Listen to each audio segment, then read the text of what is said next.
Imagine a rusted, beat-up Toyota Corolla driving up a winding road in the Hollywood Hills. It is 1990. The car is coughing and sputtering, struggling against the incline. Inside sits a young man, 28 years old. He is broke. He is exhausted. His face is elastic, capable of contorting into 1,000 different expressions. But right now, it is set in a mask of sheer determination and fear. He parks the car at the top of Mulholland Drive, overlooking the sprawling, glittering grid of Los Angeles at night. The city of angels. The city of broken dreams.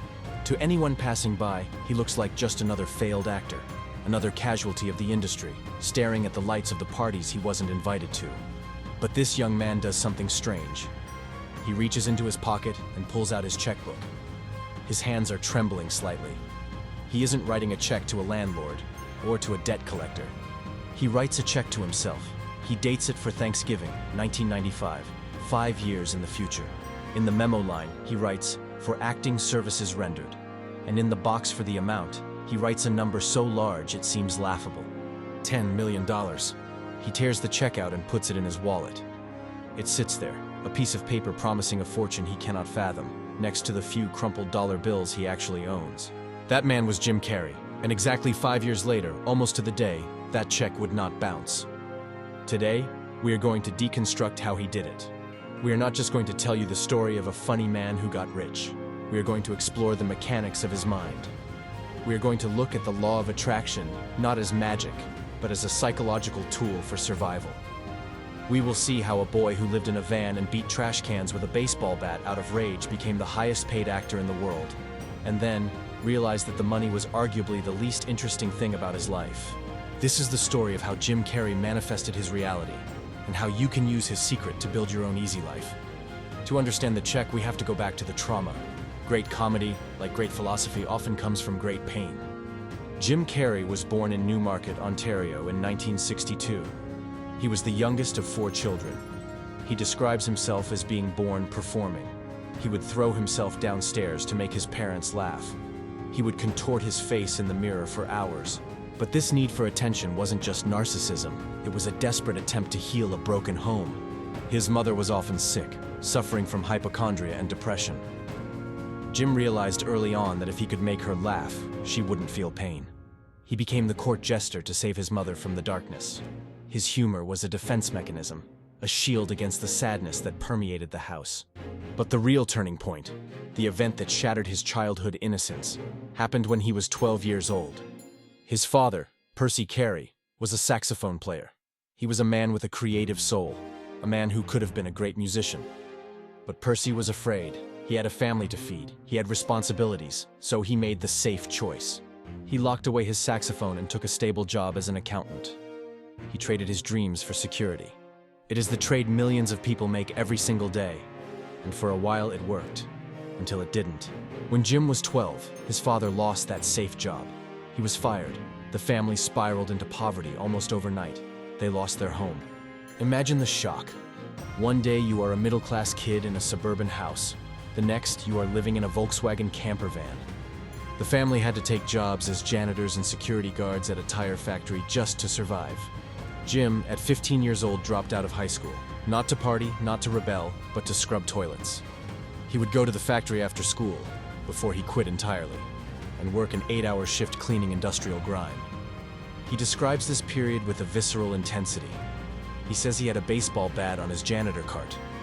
When the rage became too much, when the unfairness of seeing his father humiliated and his own youth stolen became overwhelming, he would take that bat and smash the hell out of a garbage can. He was angry at the world. He wanted to crack heads. This is crucial to understand. The easy life philosophy isn't about ignoring reality. It's about learning from it. In that cold factory, scrubbing floors, Jim learned the most important lesson of his life. He watched his father, a man who compromised everything for safety, fail anyway. Later, Jim would deliver a line that should be etched into the mind of every person watching this video. You can fail at what you don't want, so you might as well take a chance on doing what you love. Think about that. We are terrified of failing at our dreams, so we choose jobs we hate. But we can get fired from those jobs too. We can be miserable in those jobs too. The risk is there regardless. So why not risk it for something that sets your soul on fire?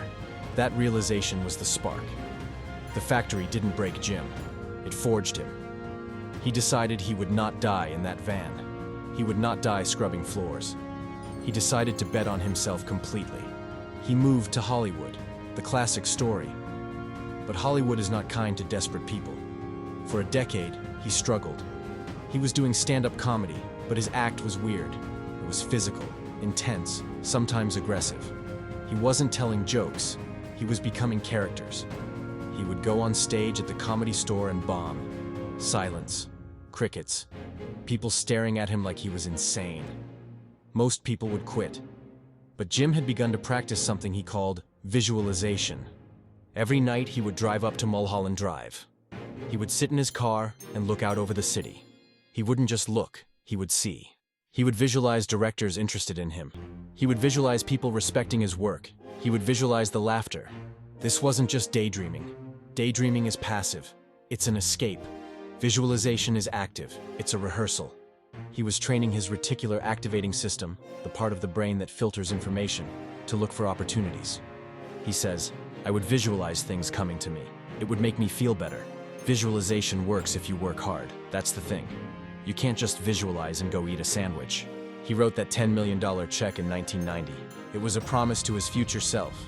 It was a physical anchor for his belief. He kept it in his wallet until the paper frayed and the ink faded. Then came 1994. In the history of Hollywood, there has never been a year like Jim Carrey's 1994. It is statistically impossible. Within 12 months, he starred in Ace Ventura, Pet Detective, The Mask, and Dumb and Dumber, 3 #1 movies in 1 year. He went from being that guy from the sketch show in Living Color to the biggest star on the planet. Let's look at how the law of attraction manifested here. When he was cast in Dumb and Dumber, he was originally offered $700,000, a great sum. But then Ace Ventura came out and dominated the box office. His agents went back to the studio. Then The Mask came out and dominated. The studio was desperate. They needed him. By the time the contract was signed for Dumb and Dumber, his fee had been negotiated up to exactly $10 million. He arrived. The prophecy was fulfilled. He put the check in his father's casket when Percy died, a final tribute to the man whose failure had taught him how to succeed. If this were a standard Hollywood biography, the movie would end here. Freeze frame, high five, credits roll. But for us, seekers of the true easy life, this is where the story actually begins. Because Jim Carrey got everything. He climbed the mountain. He stood at the peak, holding the gold, the fame, the adoration of millions. And he looked around and realized something terrifying. It wasn't enough. He famously said, I wish everyone could get rich and famous and do everything they ever dreamed of so they can see that it's not the answer. The depression didn't vanish with the money. In fact, it morphed. When you are poor, you can blame your unhappiness on your poverty. You have a goal. If I get rich, I will be happy. It gives you a sense of purpose. But when you are rich and still unhappy, you have nowhere left to hide. You are forced to confront the void inside yourself. Jim Carrey began a spiritual deconstruction. He realized that Jim Carrey, the movie star, was just another character. It was an avatar he had created to be loved, just like he created characters to make his mother laugh. He realized that his ego, the voice in his head that needed validation, that needed to be special, was the source of his suffering. He stepped away from the spotlight. He grew a beard. He started painting. If you haven't seen his art, it is chaotic, colorful, and profound. He paints to free himself. He began studying the teachings of Eckhart Tolle and the philosophy of presence. He started talking about the difference between depression and deep rest. He said, your body needs to be depressed. It needs deep rest from the character that you've been trying to play. This is a radical concept. We are exhausted because we are constantly performing. We are performing for our bosses, for our partners, for social media. We are trying to maintain an image of success. Jim Carrey decided to let the image die. He stopped trying to be Jim Carrey. He started just being. He talks about the easy life, not as a life of luxury, but as a life of flow. He describes himself as a leaf floating on a river. The leaf doesn't worry about where the river is going. It doesn't try to swim upstream. It just goes. He realized that the law of attraction isn't about controlling the universe to give you a Ferrari. It's about aligning yourself with the universe so you can serve your purpose. He realized that the $10 million check was just a tool to get his attention, but the real treasure was the creativity itself. The joy wasn't in the cashing of the check. The joy was in the acting, in the moment of creation, in the laughter of the audience. So, how do you apply this to your life? How do you use the Jim Carrey method? First, you must acknowledge your dissatisfaction. Don't numb it. Use it, just like Jim used his anger in the factory. If you are unhappy, let that unhappiness propel you toward change. Don't settle for the safe job if it kills your soul, because remember, safety is an illusion. Second, visualize with emotion. Don't just think about what you want, feel it. Sit in your car or your bedroom and close your eyes. See the life you want. Feel the steering wheel of the car. Smell the air of the ocean. Feel the handshake of the client. Make it real in your mind before it is real in the world. Your brain cannot tell the difference between a vivid visualization and reality. You are programming your GPS. Third, and this is the hardest part, detach from the outcome. Write the check, put it in your wallet, and then forget about the how. Work hard, yes. Grind, yes. But don't obsess over the timing. Trust that the river is taking you where you need to go. And finally, remember the warning. Do not make the mistake of thinking that the goal will fix you. Do not think that the money, or the partner, or the weight loss will make you whole. You are already whole. The easy life is not a destination you arrive at. It is a way of traveling. It is walking through the world with the knowledge that you are creating your reality, but you are not defined by your possessions. Jim Carrey is no longer the manic, desperate-to-please comedian of the 90s. He is a sage with a paintbrush. He looks happier now, not because he has more, but because he needs less. He found the secret. The check was real, but the freedom came when he realized he didn't need the check to be worthy.